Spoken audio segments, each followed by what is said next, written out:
jugular. So I Yeah, guess that's I'm good. cheating That's for that's always good news, for man. doing it before. Yeah. So mine just well, I keep mine short, so I really don't have to worry about it. But yesterday we were out crackling, and I always wear a hat. I always wear a hat. Unless I'm really clean shaven, then I won't wear a hat.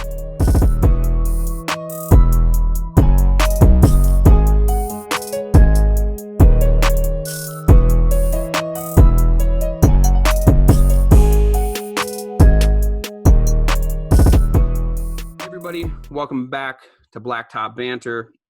This is episode 24, and we always start out with a shout out. And this shout out goes to Jake Abernathy, Dr. Asphalt, as some people know him. He's my neighbor here in Wisconsin. He's over in Madison, and he's doing some bigger things over there. So, give him a follow on Instagram and see what they're up to. He's doing some stuff outside the box over there and some different steps. So, shout out to Jake. All right. It's been a minute since we had a guest. I know I had Colby Parks last, who was pretty cool as far as a downhill luge world champion, and we have someone that same caliber here on this one in Russ Turner. So Russ, you and I became friends a few years ago at MPE when we both realized we had mutual goals with MPE, and we really started helping each other out. And I think that's kind of the consensus now, is that we're friends, and we want your success is my success, is our success, and I enjoy that a lot. Russ, introduce yourself. Tell us who you are and what you do. Yep. Hey everybody. I'm Russ Turner. I'm the associate show director of National Pavement Expo. This is probably going into fourth year with the show. Taking it over in 2018. So fourth year. Just looking forward to a good convo with Marvin, and thanks for having me on. Dude, I'm super excited to have you here. I've been waiting a long time for this. Like, it's the beginning. So, I started doing this. My idea happened at MPE when people were coming up to me at MPE and personally asking me questions that I get asked through DMs or whatever online. And all I could think was like, we haven't started the classes yet. Like, if you would take these classes, you'd get a full description from super professionals. I've never claimed to be a professional or an instructor of anything preposterously like Jim Panzenhagen, who is one of my idols. But I do know that MPE offers value, and I did think that, well, we could at least point people in the right direction, whether it's the Facebook groups or wherever. And then when they want to really educate themselves, take themselves to MPE, take some classes, take some seminars, take some workshops, get on the floor, put your hands on some stuff, and get going. And I thought, what would be a great idea to do that and be able to answer all these questions at once? That would be the podcast. So MPE this year brought that idea to my attention because you and I had seen some things and talked about some things and hashed some ideas and was thinking, dude, no one thinks about MPE all that much in the summer. We want to keep a head of steam going, and I think it's perfect timing for it. And we're living in a crazy time right now, so we want to make sure that we're covering all of our tracks, I guess, and making sure that we're in the right direction and doing what we're supposed to do. So, how long? I know you said you've been with MPE for 4 years. How did it get in? How did you get into MPE and then becoming all of our friends, that attend this event? How did you wind up doing MPE? Because that's your baby, right? Yeah. It's all me. It's all I do all year round. Believe it or not, there's a ton of planning and thought that goes into everything. So straight out of college, I went to work for a trade show management company and got involved in trade shows. So, this is probably my 15th year doing trade shows collectively. But like I said, about 4 years ago, I was traded, I guess, to Emerald, and then they put me on National Pavement Expo. So haven't looked back. I love it. I love the industry. It's a great show. It's my baby. I enjoy it. Everybody's great. Everybody in this market industry has always been very helpful, and just offers advice. And I just can't thank you enough, and everybody else for being so kind to a newcomer. So kind of when you took over is when I and a few of my friends and constituents really wanted, like, us as a group, as social media community and stuff, to really start like having a part in this. And I don't think that we were, I don't know how to put it, not so much like, hey, we want this or want that, but more like, hey, we're here. This is kind of what we like. This is what we like to see and like to do. And I think your timing and our timing as a community was perfect, because you're like, oh, here we are. These guys are here. And this started the snowball effect to where we've been able to, like, dude, I seen Chris Love win a pavement award last year. I watched Jim Panzenhagen go from the groups where we all knew he is the guru and a legend in the striping world to teaching classes where it was jam packed and he didn't have enough time. And it's crazy to think that, you know, with you coming in right away, we got listened to in that sense of, we'd want to see this, like we want to do this and do that. But at the same time, that expertise of what has been there, we still get to see all the guys we want to see. We get to see Gus, you know, we get to see Chad and do his striping thing. So there's all these different perspectives that go in of, hey, we know that we have some guys over here that know their stuff. And if they got the guts enough to apply to teach a class, we get to see them. But then we also know that we've got these guys that have years and years and years of experience that teach us something new and a different perspective. So this clash that we've had has worked out beautifully, because we get to see everything we want. We have great fun, great events, everybody's friends, and it's really worked out good. What do you remember? I thought last year went great, honestly. Like, I know, you know, it was a little chilly and whatnot, but I enjoyed being out, and I didn't have enough time. There's never enough time. We do it for a week, and it's never enough time for me. I don't get enough time on the floor, and I don't get enough time to talk to you and talk to everyone else. But one of my best memories was just us before show day. I think it was Tuesday morning, maybe. You and I did an interview. We had Brian Hess there too. And it was just a gear up, like a switch gets flipped that morning. And it's like, all right, it's showtime. And we all just enjoy this crazy roller coaster that you've put a year's worth of work into. And it's really, truthfully, honestly, I think all of us out here can speak for it. We enjoy it so much. There's nothing that brings all of us together once a year like MPE. So for us, that first morning this last year was my big memory of just like us getting ready. Like, it's game time, you know, we're here, we are at the big show. So what about you? What about last year? What did you have? Anything that really stuck out? You know, it's funny because you put your blood, sweat, and tears into something all year long, and just to see it come together. You know, when you and I talked on Tuesday, it was, to your point, you know, we're really ramping up for the show and for the conference. So that's huge. But at 4:30 on Wednesday afternoon, when we open those doors and when you see the mass of people outside just waiting to get in, it's so cool. Just to, boom, there you go. We're opening the doors. It's live. It's happening. It's real. So that's probably the coolest thing for me, and being able to, you know, bring everybody together. Because like you said, you know, you see everybody for a week and it's not enough time, but yeah, it's great. Just getting it open and bringing everybody together. It's really cool. I was like seeing that promo shot that you guys put together of when people come in, you know, when they're coming in, that moment you're talking about, when it's just piling through people. And then, like, if you know people, you know, and if you know each other from social media, you can point out who's who, you know, you're like, oh, there's so-and-so. Oh, there's so-and-so. And that's a fun thing to do.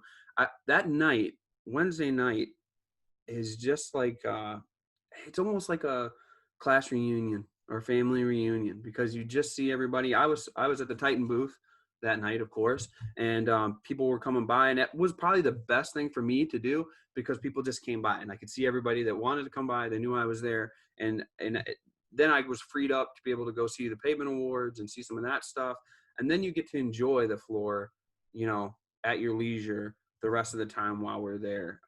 I really enjoy the way things are organized there, the way you have all the spots set up, and the way that you can walk it with people that are your constituents, and you can talk about all this stuff, and the conversation doesn't switch from seal coating and paving to seal coating and paving to seal coating and paving. When you walk it, you talk about paving while you're over by all the paving stuff, and then you go to the crack filler. Some of my favorite booths are the little tiny, like, startups that, like, they put all their gusto into renting a booth out at MPE, and whether it's a flashing vest or just an invention or something, those are my favorite ones. Like, I just want to see who's innovating.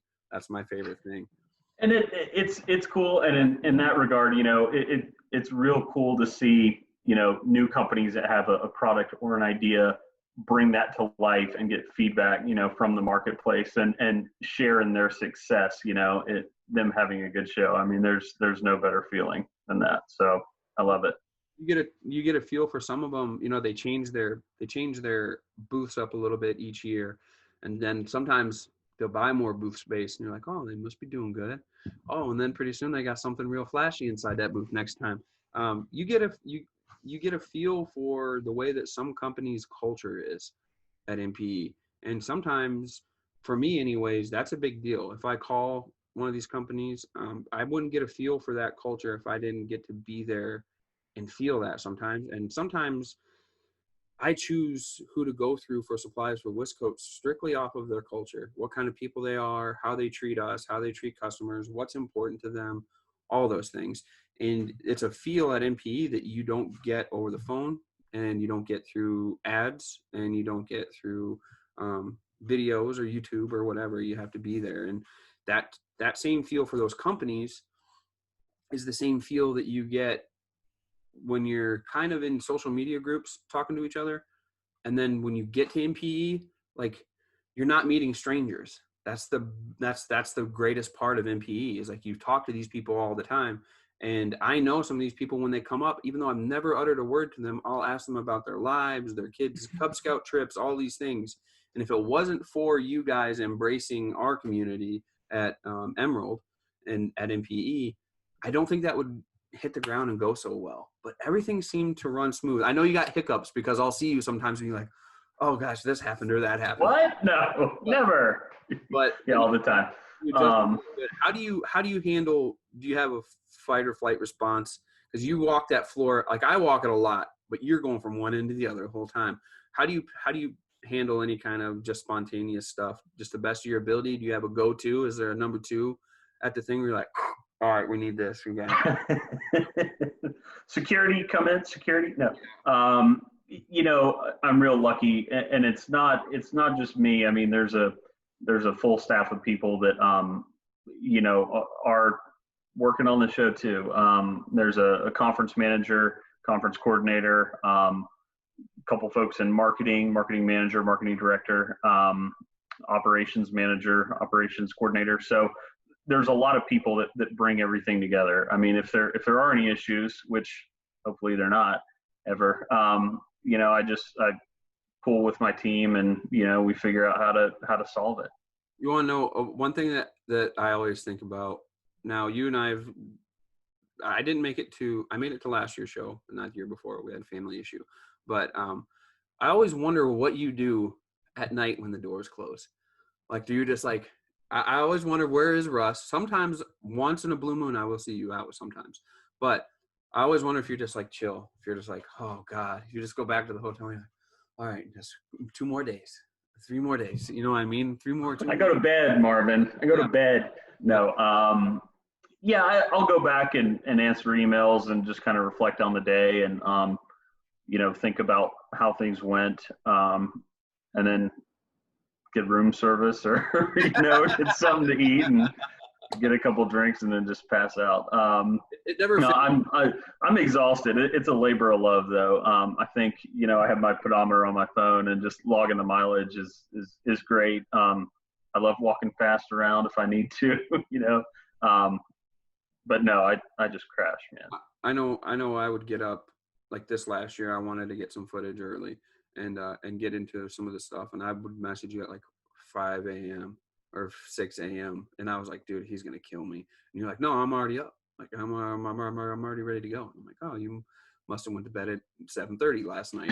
That's like the complete opposite. I was hanging out with Chris Love. We definitely didn't make it to 7:30. I can tell you that. We went beyond and then some. So I mean, for me and for all of us, man, we really appreciate what you do. And I don't know that there's another venue or another community that's able to talk directly to the lead coordinator of like their event. Like, you make it feel like this is our event. This is us as contractors, whether we're small time like my company, or you're big time like my friend Tom out east.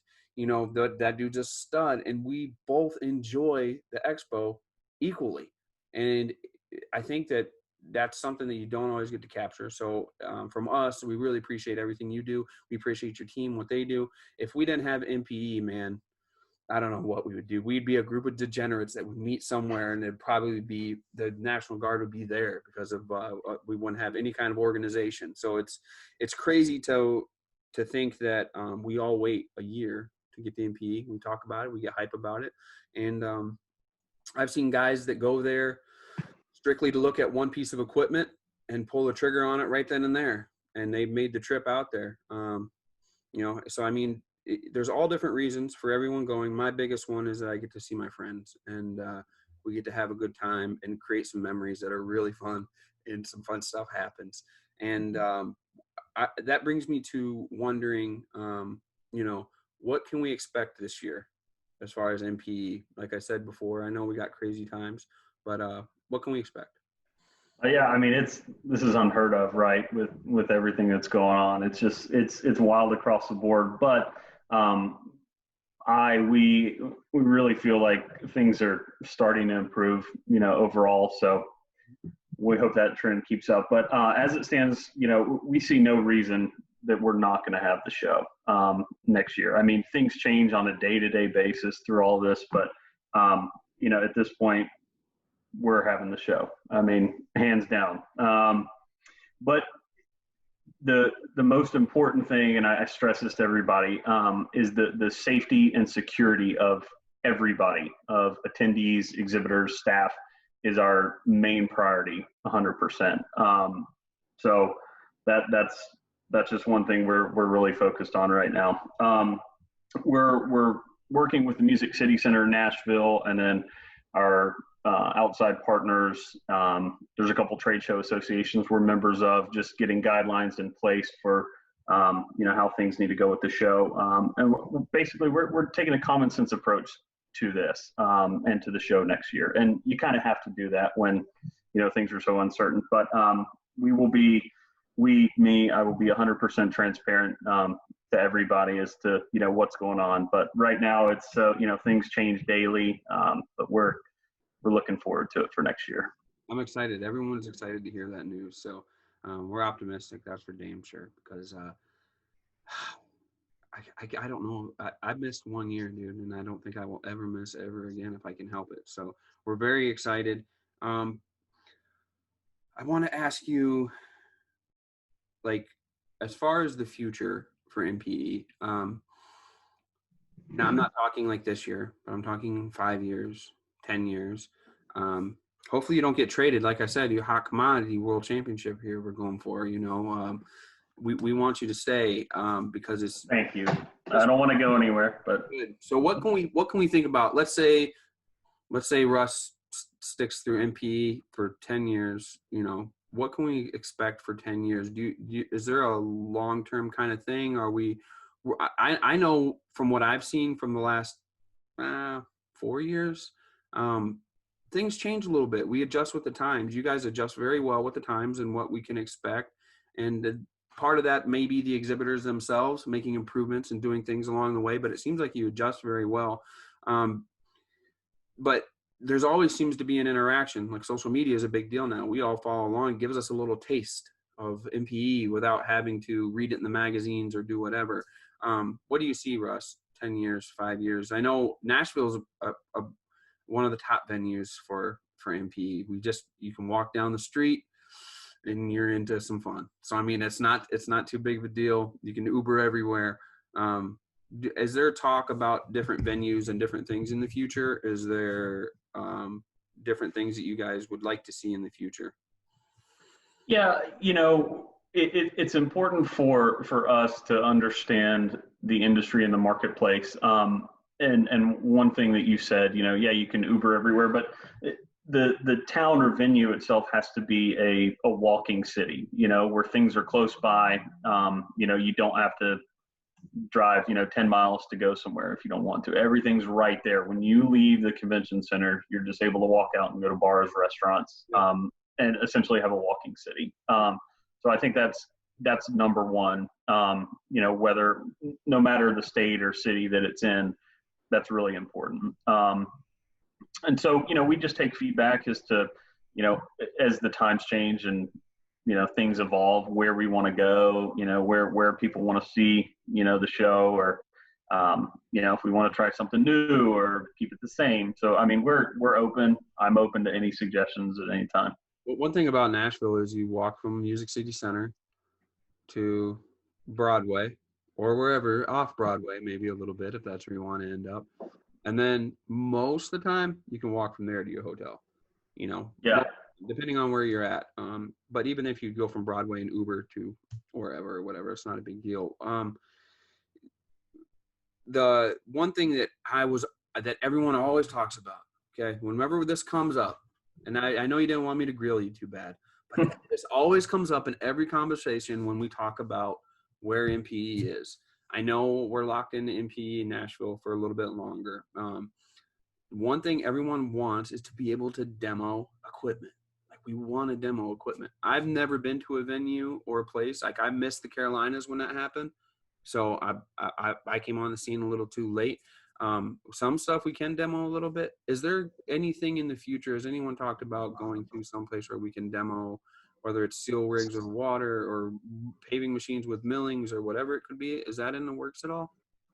Marvin, I'll be honest with you. I have never heard that request before. You're the first person. Oh my goodness. And I'm just kidding.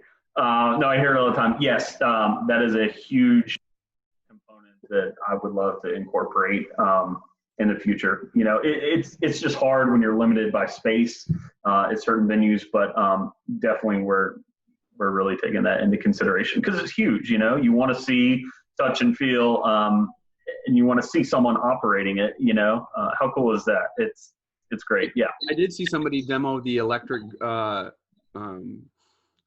Graco with the motor hooked up to it. Excuse me. And they demoed it right into somebody else's booth this year at MPE. So we seen that. So, I mean, that was a partial demo, and maybe we do need a little more open space, I guess, if somebody's going to do that. But yeah, they had the Easy Liner right behind it and just took off. So, you know, I appreciate that. You did get me. I really thought you hadn't heard that when you said that. So you got me good on that one, Russ. No, I've heard it. Yeah. We want to do that. We all understand that. You know, it's not easy to pick a venue. Nashville is almost perfect if we had outdoor weather where we could demo some stuff. But you take from one thing, you got to give up something here to get something. Right. And the convenience of Nashville's downtown and Music City Center being right there. And not only that, we all know the places and are used to it and things like that too. So I'm cool with Nashville. I don't necessarily need to demo it, but I know that question gets asked a lot. So I appreciate you answering that. Is there anything before we go that you would like to talk or say or talk about or anything like that? As far as MPE, as far as National Pavement Expo? I know you guys are on social media, very clean posts. I like it, and I like that you follow a lot of us and tag a lot of us and back and forth and repost some of our stuff. We all really appreciate that. Anything you can say before we close out? Oh, well, thank you so much for having me, Marvin. I really appreciate it, man. And thank you, everybody, for watching, spending some time with us. We'll look forward to seeing everybody in January 20th through the 23rd next year in Nashville. All right, man. I'm excited for it, dude, because I know I am too.